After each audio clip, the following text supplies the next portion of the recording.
Meus irmãos, graça e paz. Infelizmente ainda não estamos juntos presencialmente, mas hoje nós daremos início a uma nova série de mensagens. Para isso eu gostaria que você abrisse a sua Bíblia no Salmo de número 78, para que leiamos os versos 5 e 6. Olhando para trás, eu tenho uma sensação de que a geração dos meus pais parecia ter as famílias mais envolvidas umas com as outras. Eu lembro que eles sempre estavam nas casas uns dos outros.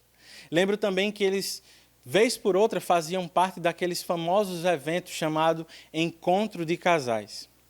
Ao mesmo tempo, eu não acho que seria justo afirmar que os casais mais jovens não tenham interesse por família, pelos seus casamentos. Eu acho que, de fato, somos mais individualistas. Parecemos um pouco mais isolados uns dos outros. Mas nós continuamos recorrendo a ferramentas para aprender sobre o assunto. Podem ser os livros, os vídeos dos pastores X ou Y, ou mesmo eventos. Os encontros de casais mudaram para cursilhos, conferências, por exemplo. Todos nós, em alguma medida, temos alguma noção de que Deus nos chamou na família para uma tarefa importante e de que isso é uma missão. A questão é que, ao mesmo tempo, nós parecemos perdidos diante de tanta informação. Pensando nisso, todos os anos nossa igreja tem se esforçado para dedicar ao menos um mês nos nossos domingos para estudar sobre o assunto. Hoje nós iniciamos a série que intitulamos de Pastores da Família. Hoje, especificamente, abordaremos a necessidade de preparar pastores da família.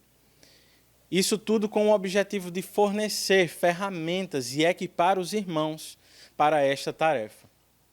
A fim de fundamentar esse tema, eu gostaria de ler os versos 5 e 6 do Salmo 78.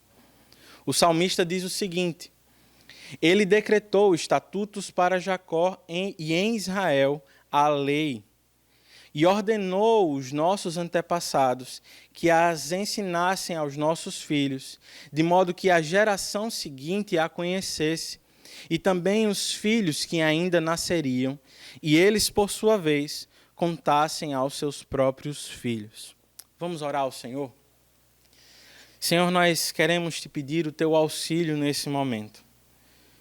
Me ajuda, Senhor, a ser claro nesse momento, a me fazer entendido aos nossos irmãos.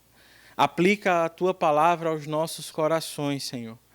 Nos transforma e nos ajuda nessa missão de pastorear nossas casas. É isso que te pedimos em nome de Jesus. Amém.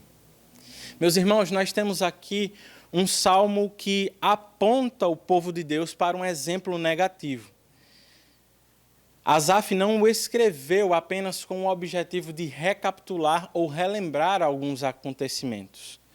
Na verdade, Deus está fazendo aqui, por meio da poesia do salmista, uma advertência. Deus está dizendo aqui, em outras palavras, tenham cuidado para não caírem no mesmo erro de seus antepassados.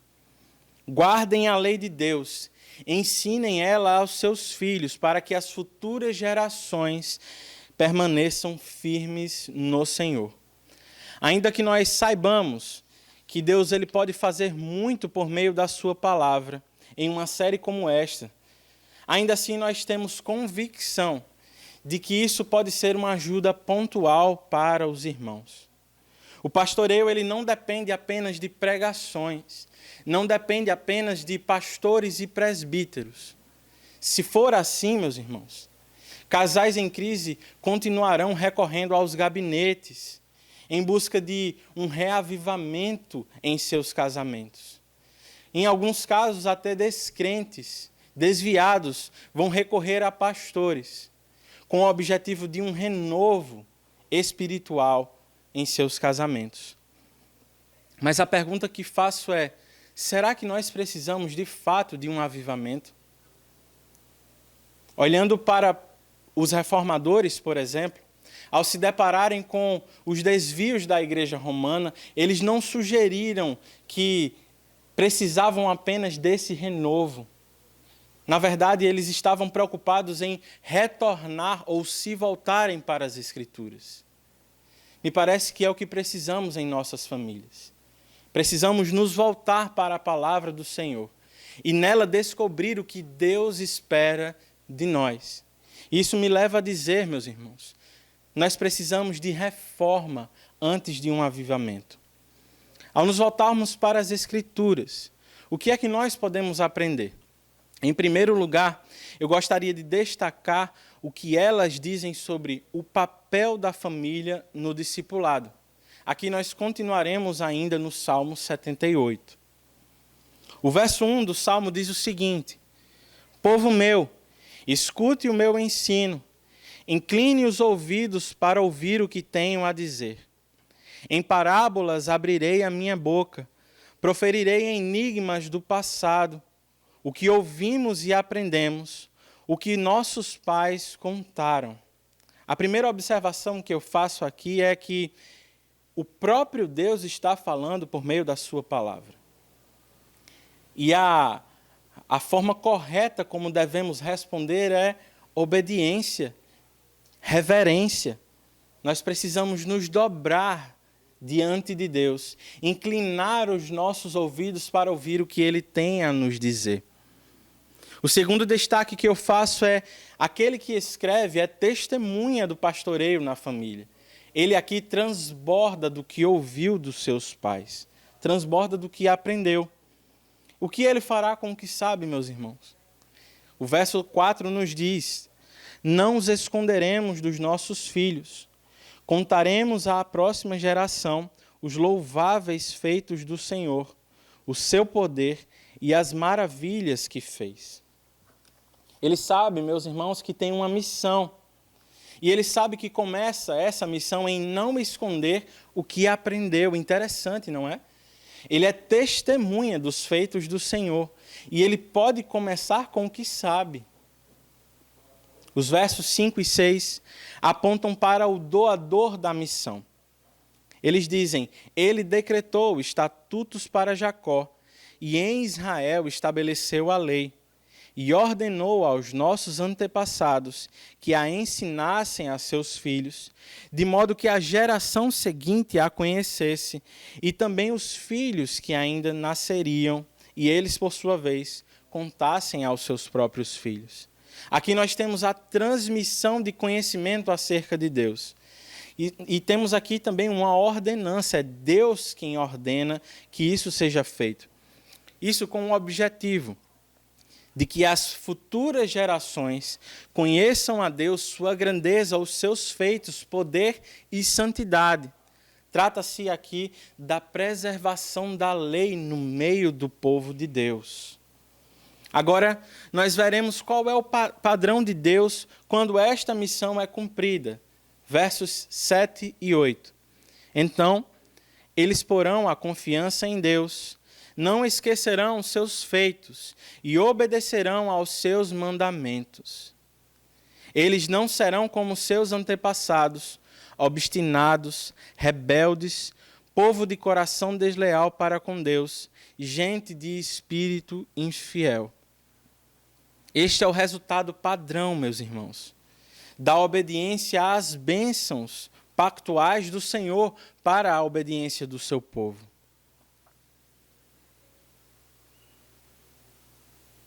Ele quer que nós andemos de acordo com a sua palavra.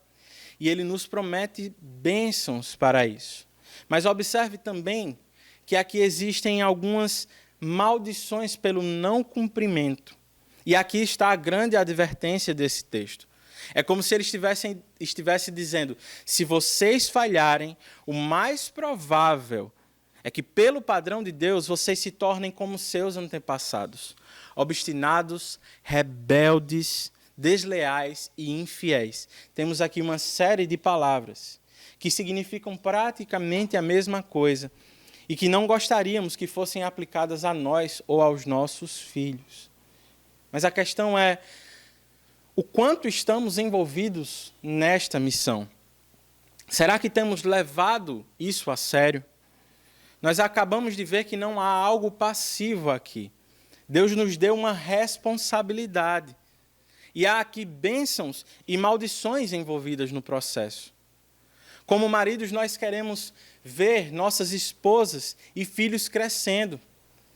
Lutamos para que o desempenho acadêmico dos nossos filhos seja bom, para que eles entrem em uma boa faculdade, para que se tornem bons profissionais.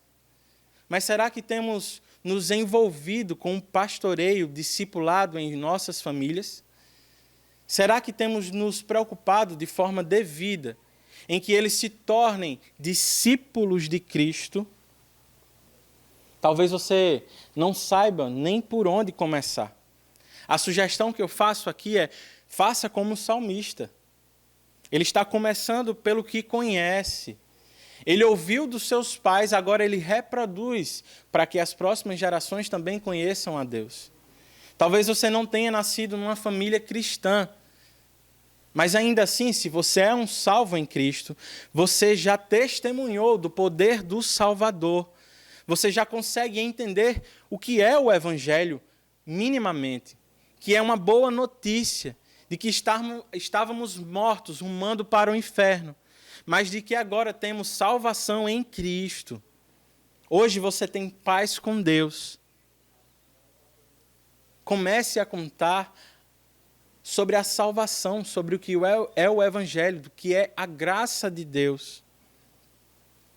Não espere fazer um curso de teologia. Não espere ler 30 livros para poder começar. Comece agora, porque Deus pode fazer muito no pouco que nós ensinamos aos nossos filhos. Por outro lado, meu irmão, minha irmã, siga crescendo, não estacione. Continue aprendendo sobre Deus para ensinar aos seus próprios filhos. Se você pode e tem filhos pequenos, não espere para começar quando você tiver a impressão de que eles já começam a entender um pouco melhor.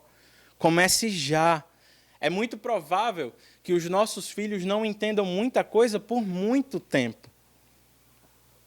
Mas eles os imitarão.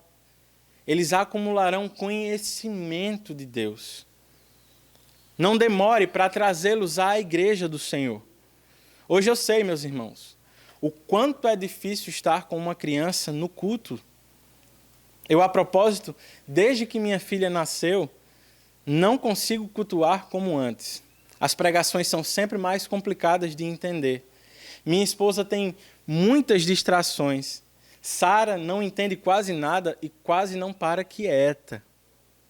Mas ela já sabe, depois de 1 ano, que nós cantamos ao Senhor. Ela já entende que nós oramos e que passamos um longo tempo ouvindo alguém falar. O que eu espero é que, com o tempo, à medida que ela cresce, que ela vá ficando mais habituada a esse lugar, que se torne mais reverente. E a tendência também, meus irmãos, é que em contato com a palavra de Deus e com os crentes, o Senhor opere um milagre em seu coração e a salve. Se ela não estiver aqui, se os nossos filhos não estiverem aqui, eles vão aprender a fazer outras coisas no domingo. Terão outras atividades, programas. Eles não terão amigos na igreja. E com o tempo, seus amigos serão os amigos do colégio. Serão mais influenciados pelas ideologias dos seus amigos da faculdade. E correrão o sério risco de se tornarem rebeldes em relação ao Senhor. Seu filho, meu irmão, minha irmã, não tem condições de escolher o melhor para as suas próprias vidas. Não é porque você teve uma criação rígida, um pouco mais fechada, que você deve dar tanta liberdade aos seus filhos. Se você não tomar boas decisões hoje por eles, no futuro será muito mais difícil influenciá-los no caminho do Senhor. Como diz um teólogo chamado Charles Hodge, se o lar não for um lugar de adoração, certamente ele será um lugar de habitação de espíritos malignos. Não é o que queremos para as nossas famílias. Você pode não ter nascido numa família cristã, mas seus filhos podem ter esse privilégio, conhecer os feitos do Senhor, sua grandeza e viver em obediência aos seus mandamentos desde cedo. É uma coisa que o mundo não consegue entender. Mas eis o que nós desejamos para os nossos filhos, que eles não se apartem para longe do Senhor. Para isso nós precisamos de uma reforma antes de um avivamento. Precisamos nos voltar para as Escrituras. Depois de observarmos o que elas dizem sobre o papel da família no discipulado, vejamos a partir delas 3 abordagens do discipulado. Agora nós vamos para o texto de Tito. Pule para o Novo Testamento e nós iremos ao livro de Tito.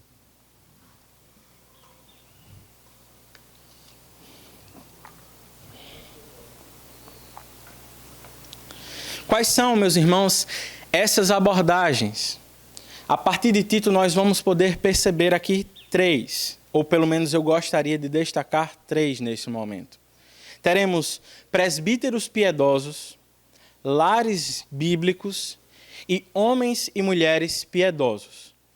Aqui eu gostaria de chamar a sua atenção.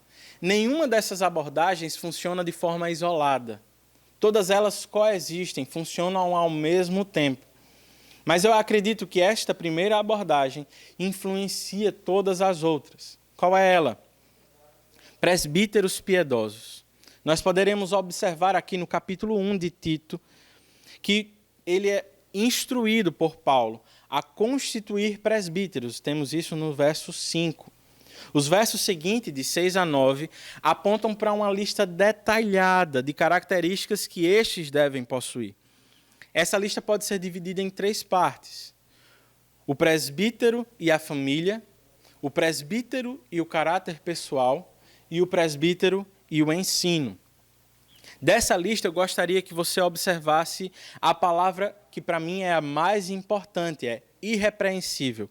Ela vai aparecer aqui 2 vezes, antes dos atributos do presbítero, que o presbítero deve ter em relação com a sua família, e antes dos atributos que ele deve ter para o seu caráter pessoal. Em resumo aqui, não deve haver motivo para pôr em xeque a índole deste homem. Quer em sua vida pessoal, quer em sua vida familiar, o pastor precisa ser modelo dos fiéis. Como diz o verso 9 do capítulo 1 de Tito, para que ele, o presbítero, seja capaz de encorajar outros pela sã doutrina e de refutar os que se opõem a ela. Tudo aqui, meus irmãos, é uma questão de defender e encorajar uns aos outros no Evangelho. É o presbítero quem dá esse primeiro passo para influenciar os crentes a edificarem uns aos outros. Veja, por exemplo, essa relação com a segunda abordagem, lares bíblicos. Nós devemos ter casas prontas para defender o Evangelho. Pois, como diz Paulo no verso 19, há muitos enganadores. E no verso 11, é necessário que sejam silenciados, pois estão arruinando famílias inteiras, ensinando coisas que não devem. Se os presbíteros não servirem de modelo na conduta e no ensino, se eles não prepararem pastores da família, o mais provável é que muitos lares irão sucumbir diante dos falsos evangelhos. Por fim, nós temos a terceira abordagem, e mais uma vez os presbíteros fazem parte dela. Eu gostaria de destacar aqui que nós devemos ter homens e mulheres piedosas. Leamos o verso 2 do capítulo 2. Tito, pastor da igreja, presbítero, ensine os homens mais velhos a serem moderados, dignos de respeito e sadios na fé, no amor e na perseverança. A razão dessa lista ser curta é porque ela provavelmente é um resumo da lista dada aos presbíteros no primeiro capítulo. Lembre-se, são os presbíteros quem devem ditar o modelo da igreja, quer para homens, quer para mulheres. Nesse caso aqui, ele está falando para os homens mais maduros. Agora chegou também a vez das mulheres, para vocês que achariam que iam escapar. Temos aqui versos 3 a 5. Ensine as mulheres mais velhas a serem reverentes na sua maneira de viver, a não serem caluniadoras nem escravizadas a muito vinho, mas a serem capazes de ensinar o que é bom. Com qual objetivo?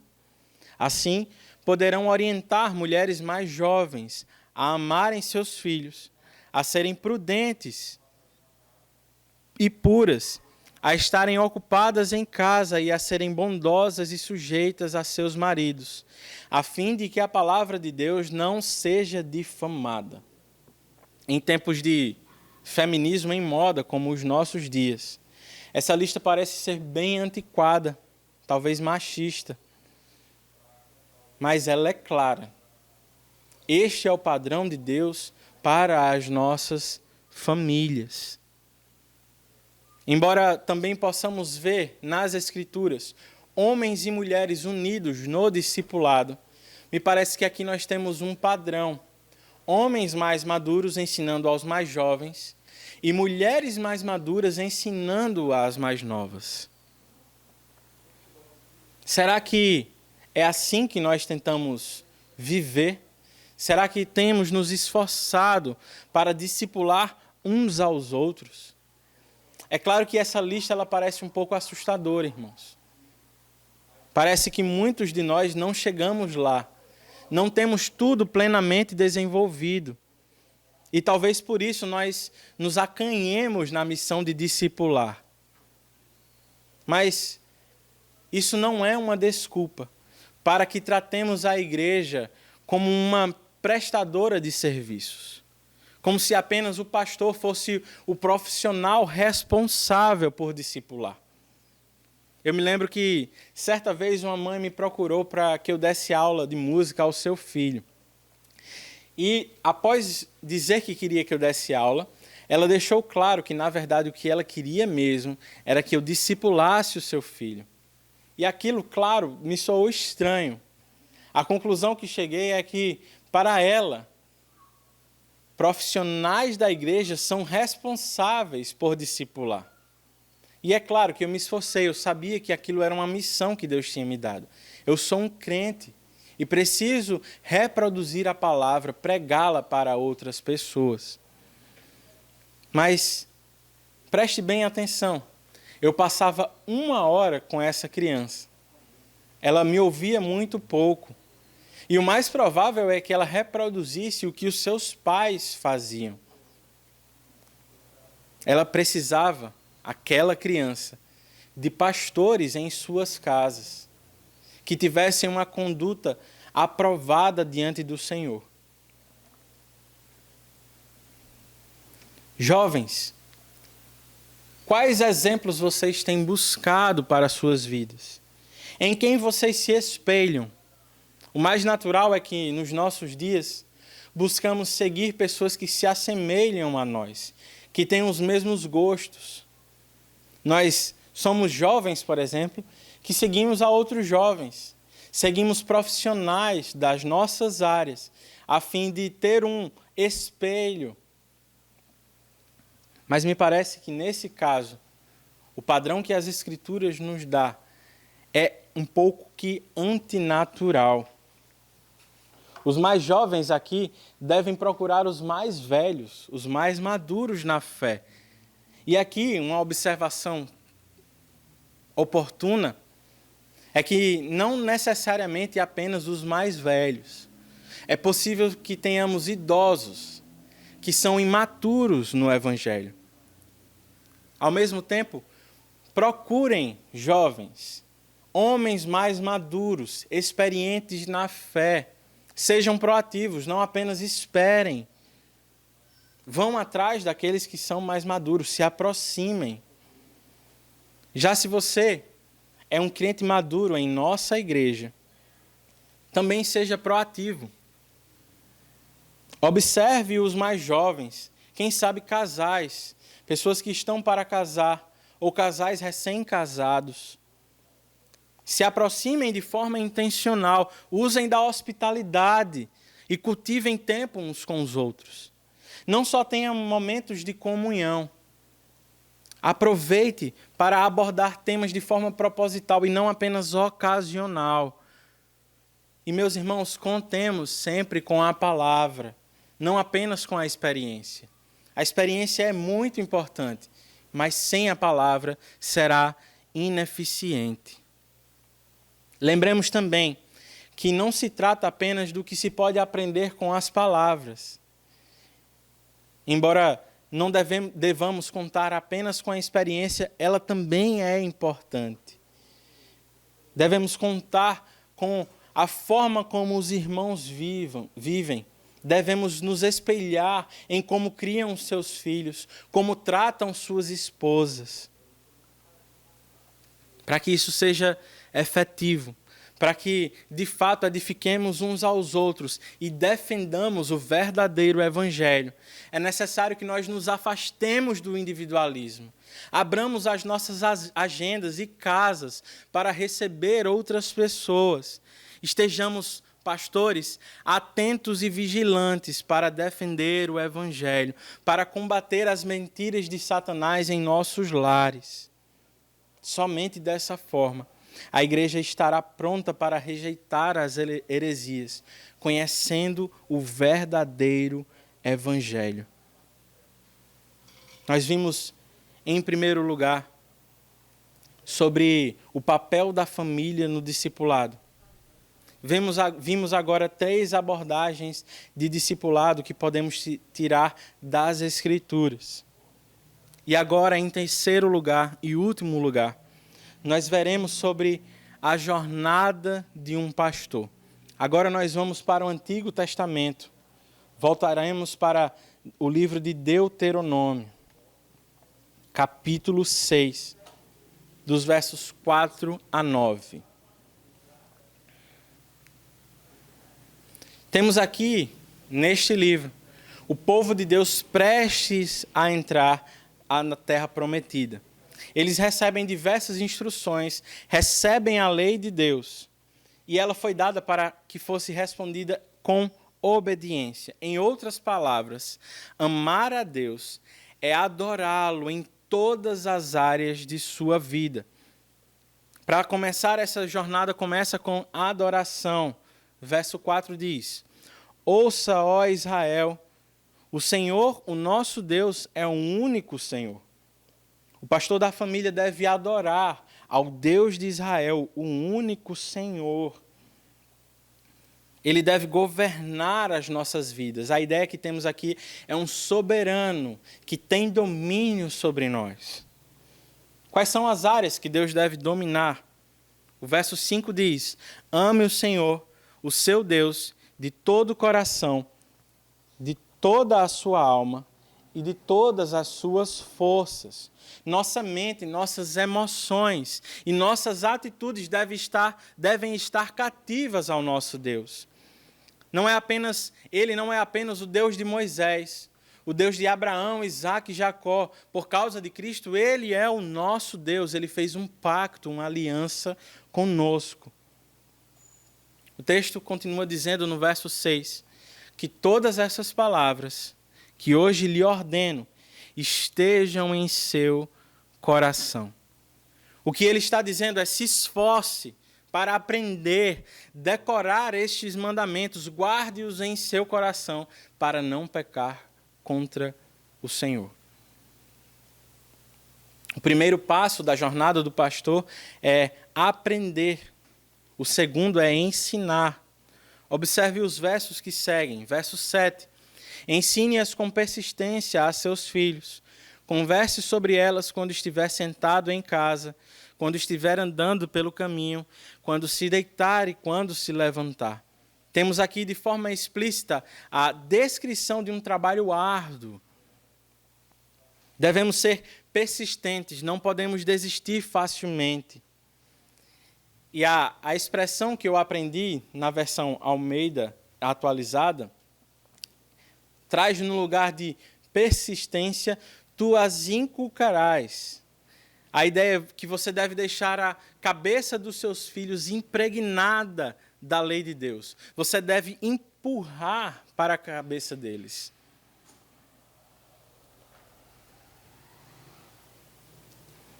Como nós podemos fazer isso? Ensinando os nossos filhos em todos os momentos e oportunidades do dia, quer em casa ou no caminho, quer eles estejam para dormir ou acordando. A ideia aqui é de totalidade. Quais são as estratégias que nós devemos usar para fazer isso? Versos 8 e 9. Amarre-as como um sinal nos braços e prenda-as na testa. Escreva nos batentes da sua casa e em seus portões. O Senhor sabe que nos afazeres do dia, nós fatalmente nos esqueceremos da nossa missão de ensinar a lei de Deus, a palavra para os nossos filhos. Por isso a sugestão é, seja didático. Cerque-se de lembretes para que você possa fazer isso, para que você possa criar pontes. Talvez você não saiba nem por onde começar a fazer. Você não saiba como começar a conversar com os seus filhos. Mas o que eu posso dizer é, não subestimemos eles. Eles podem não estar entendendo tudo, mas eles são curiosos. Se você estiver cercado da palavra de Deus, certamente eles farão perguntas. Oportunidades surgirão para você dizer como este texto vai nos dizer. Vocês estavam, ou nós estávamos no Egito. Nós éramos escravizados, mas Deus nos libertou. Ele realizou feitos maravilhosos e nos deu uma terra por herança. Lembre-se, aqui nós temos em Deuteronômio sombras de uma realidade espiritual. No fim das contas, o que nós precisamos fazer é contar aos nossos filhos a história da redenção. Mais uma vez, nós precisamos falar o Evangelho. Nós estávamos presos ao pecado, vivíamos longe e em inimizade com Deus. Mas Ele enviou o seu Filho, o próprio Deus, para morrer no nosso lugar. Nós tínhamos uma dívida que não podíamos pagar. Ele morreu na cruz do Calvário, nos substituindo. Cumpriu todos os mandamentos de Deus. Nos salvou. Em Cristo nos tornou filhos. Agora nós somos amigos de Deus e temos vida eterna.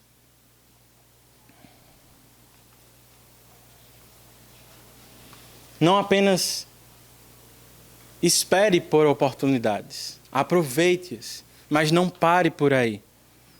Na educação cristã, há muito esforço envolvido. Nós precisamos criar estratégias para falar a palavra de Deus aos nossos filhos. E o que eu posso dizer é, não planeje grandes eventos que você não tenha condição de realizar com consistência. Comece por coisas simples, cotidianas. Aproveite para cantar músicas cristãs quando for colocar o seu filho para dormir. Ore com ele. Ao início do dia, agradeça ao Senhor pela noite que teve. Peça sabedoria para o restante do dia. Ore antes das refeições. Aproveite para falar a palavra do Senhor em alguns momentos do dia. Converse com ele, faça pontes. Antes dele ir para o colégio, quando volta, aproveite os momentos em que ele estiver triste, pregue a palavra do Senhor. Decore versículos bíblicos, guarde-os em seu coração e recite-os para os seus filhos. Eu sempre digo, quando tenho a oportunidade, que o meu pai costumava recitar versos bíblicos todos os dias em momentos iguais. Eu sei que parece talvez um ritual, pode ser que pareça despretensioso, mas eu sou testemunha e eu posso dizer que alguns versículos que ele recitou durante a minha infância me são úteis até hoje. Deus é poderoso, meu irmão, minha irmã, para fazer a sua palavra florescer em nossos corações. Mas nós precisamos estar mais preparados, não é verdade? Se você não tiver contato nenhum com a palavra, o mais provável é que você fale durante o dia sobre futebol, sobre roupa, sobre os assuntos da televisão, os assuntos da internet. E, meus irmãos, eu preciso dizer, talvez a palavra do Senhor faça falta. Muito cuidado, meus irmãos, com o padrão de vida que nós escolhemos ter. Eu sei que nós queremos dar o melhor para os nossos filhos. Queremos dar a eles o que não tivemos a oportunidade de ter. Mas será que é disso que eles precisam? Talvez o padrão de vida que você tenha escolhido para a sua família esteja custando o tempo que você poderia ter com os seus filhos. Talvez eles não precisam dos melhores brinquedos, das melhores escolas. Talvez o que eles precisem durante a sua vida é de tempo com seus pais, de exemplo para reproduzir, ouvir a palavra do Senhor por meio da sua família. Ainda assim, se você fizer tudo isso, se você ensinar aos seus filhos, se esforçar, eu sei que é uma tarefa dura, mas eu preciso dizer, ela não está completa. Se você fizer todas essas coisas, mas se suas atitudes não estiverem em harmonia com aquilo que você prega, é muito provável que a aprendizagem não alcançará o seu nível máximo. Nossos filhos, eles são mestres em perceber as inconsistências de nossas vidas. Eles percebem rapidamente quando pedimos para eles fazerem algo que nós não fazemos. E aí eles vão perceber, meus irmãos, que Deus não governa inteiramente as nossas vidas. Nós precisamos demonstrar para os nossos filhos que Deus, ele é o nosso Senhor, o nosso Deus. Para isso nós precisamos amar a Deus de todo o nosso coração, de toda a nossa alma e com todas as nossas forças. Ensinemos aos nossos filhos o caminho e no caminho em que devem andar. Porque, como diz Provérbios, para que na velhice eles não se afastem, não se desviem dele. Concluindo, eu sei que há muito a fazer, mas pastores da família são extremamente necessários para a missão. Nosso primeiro campo missionário, se você é pai e mãe, está nas nossas casas. Deus nos fez coparticipantes nessa missão. Quem salva é Ele, de fato, mas Ele o faz por meio da pregação da palavra. Ao mesmo tempo, nossa confiança não deve estar no que podemos fazer. Se for assim, nós vamos cansar e muito provavelmente desistir no caminho. A verdade, meus irmãos, é que nós somos pais fracos, mas Deus é um pai mas Deus é forte. Ele é um pai amoroso. O Supremo Pastor está conosco na missão. O meu desejo é que o Senhor promova em nossos corações, em nossa família, crescimento na palavra. Talvez muitas estejam ansiosas por um avivamento em suas casas. Muitos devem estar cansados. Talvez tenham começado errado, estejam parando pelo caminho. Mas, meus irmãos, Deus é poderoso para promover reformas duradouras em nossos corações. Meu irmão, não desista da sua esposa. Deus é poderoso para nos salvar, para nos trazer de volta para o caminho. Esposa, não desista do seu marido. O Senhor é plenamente poderoso para promover salvação em nossos corações. Não desistamos, irmãos, dos nossos filhos. Eles precisam da palavra. Eles precisam do Senhor. Siga pregando o Evangelho. E ore para que Deus faça o que não podemos fazer. Vamos ter um momento de oração.